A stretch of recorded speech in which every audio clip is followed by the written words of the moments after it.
Mengapa sekarang ini nasionalisme kok merosot? Mau diakui atau tidak? Merasa memiliki handarbeni kepada republik ini yang di backup, yang dibentengi oleh kekuatan agama masing-masing sebagai benteng-benteng yang kokoh. Apakah tidak mengkhawatirkan apa selaku bangsa kalau sudah melentur merosot, merasa handarbeni memiliki kepada republik ini? Dan sejarah-sejarah perjuangan, sejarah peleluhur, sejarah pendiri bangsa ini, saya terkadang bertanya kemana beliau-beliau itu. Setiap anak apabila taatnya kepada orang kedua orang tua luar biasa, pasti akan mengetahui jerih payahnya bagaimana melihat orang tua mencari sesuap nasi. Dan bagaimana payahnya orang tua, bapak, bangun pagi sudah sampai sore hari, banting tulang. Untuk siapa? Untuk regenerasinya. Walaupun yang paling barat seperti apa dalam ekonominya, tidak akan mengharapkan anaknya seperti dirinya. Untuk mampu menjawab tantangan umat, tantangan bangsa, karena orang tua seperti kita ini selalu introspeksi. Iya, zamanku itu payah. Ojo sampai, jangan sampai ini anak-anak kita nurun kepada kita di zaman yang sama. Insya Allah anak-anak kita semuanya akan menyadari perjuangan orang tua. Tapi kalau sudah tidak mengetahui perjuangan orang tua, taunya rumah mentereng, sudah ada kendaraan dan lain sebagainya, ya kita tuh terkadang bingung sendiri. Bagaimana bangsa ini? Bagaimana republik ini yang saya tanyakan? Apa sekonyong-konyong merah putih itu hanya berkibar kehendak sendiri saja? Satu butir nasi saja yang andil itu bukan satu tangan. Guru saya itu kalau mau makan pakaiannya rapi, kayak mau pergi saja, walaupun sederhana. Lalu saya selaku muridnya, saya bertanya, tapi saya minta dididik. Pertanyaannya, Yai, terus pundi toto kromonit yang dahar, gimana Yai adabnya orang makan? Saya minta diajari. Lalu guru saya mengatakan, Beb, ini sebutir nasi ini ratusan tangan yang andil, Beb. Kalau begitu jatuh saja saya ambil, karena saya tidak mampu menciptakan setengah butir nasi saja, tidak mampu, apalagi satu butir. Jadi saya berpakaian begini ini hormat kepada si pemberi rezeki, itu hebatnya. Lalu kalau sudah menghormati kepada pemberi rezeki, yang muncul syukur, yang muncul akhlak, yang muncul adab. Mau nyalahkan tidak bisa. Itu adab orang makan. Diambil. Sedangkan doanya mau makan saja mengundang toleran yang sangat luar biasa, menggunakan harful jama', tidak menggunakan mufrad dalam grammar. Artinya kami atau kita tidak menggunakan kalimat saya. Allahumma barik lana, ya Allah berkahilah kami atau kita semuanya, yang nyangkul, yang matun, yang sebagainya pertanian. Nah dari situlah andil-andil tangan banyak sekali. Sampai jadi nasi pun tidak cukup satu tangan. Jadi kalimah Allahumma barik lana fima razaqtana ini wa qina adzabannar tidak hanya untuk di dunia saja, sampai di akhirat pun. Berkahilah kami semuanya rezeki yang Engkau berikan kepada kami, dan jauhkanlah dari api neraka. Jangan sampai di dunia ini kita menerima rezeki dari Allah untuk dimanfaatkan yang tidak manfaat. Hidup ini tidak berarti. Itu doa, dalam doa makan saja sudah begitu hebatnya. Bagaimana republik ini, saya mau tanya. Bagaimana agama ini dikira wali-wali itu cuma satu. Ada wali 9, ada regenerasi walinya. Pejuang-perpejuang. Coba kita tidak pernah, mungkin ada yang banyak menguak sejarah-sejarah seperti contoh suri toladan yang luar biasa. Kalau kita mau mempelajari peristiwa Daha Singosari kayak apa, mengapa pecah, yang sudah dibina pada waktu itu menjadi Singosari. Singosari turunan Ken Arok, Daha turunan Wong Ateleng, satu ibu lain ayah, tapi bertikai terus.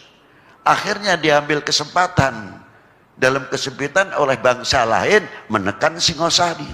Terpaksa dituruti oleh Singosari, tapi dengan syarat pukul dulu Daha. Tidak tahu disapu lidi dari belakang oleh Singosari. Ini diambil pelajaran yang paling termahal oleh Gajah Mada pada waktu itu. Apa diantaranya? Sumpah Palapa, menguasai dari Madagaskar, Sri Lanka sampai Indochina. Apa tujuannya? Kita hanya memaknai, hanya mengetahui bahwa itulah hebat Gajah Mada, tapi saya artinya lain. Karena Gajah Mada mempunyai satu sejarah yang luar biasa. Bagaimana pada waktu Singosari diancam oleh luar pada waktu itu. Maaf, jangan diartikan nyindir. Gajah Mada berangkat dengan kata bahasa perilaku, bukan bahasa mulut. Kalau kita terjemahkan, kamu baru nyoba masuk Singosari. Kami telah masuk dari Sri Lanka, Madagaskar sampai Indochina. Artinya, lu jangan sekali-kali coba injek-injek Indonesia. Kami bisa menguasai yang demikian. Luar biasa. Tapi kemana sekarang ini?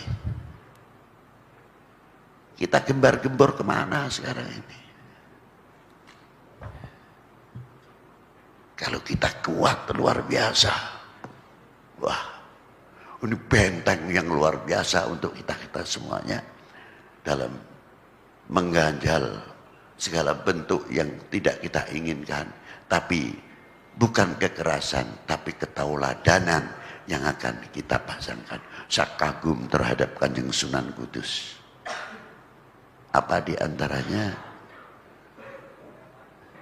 Pada suatu ketika, kalau Idul Adha ini biasanya kita saudara muslim tidak terlepas yang mampu memotong sapi-sapi, kerbau-kerbau, kambing-kambing yang di Timur Tengah unta. Tapi Kanjeng Sunan Kudus di Kudus berhadapan dengan yang lain. Yang harus kita junjung, harus kita hormati. Sapi ini menjadi hajawan yang diistimewakan. Tapi Kanjeng Sunan Kudus hebat.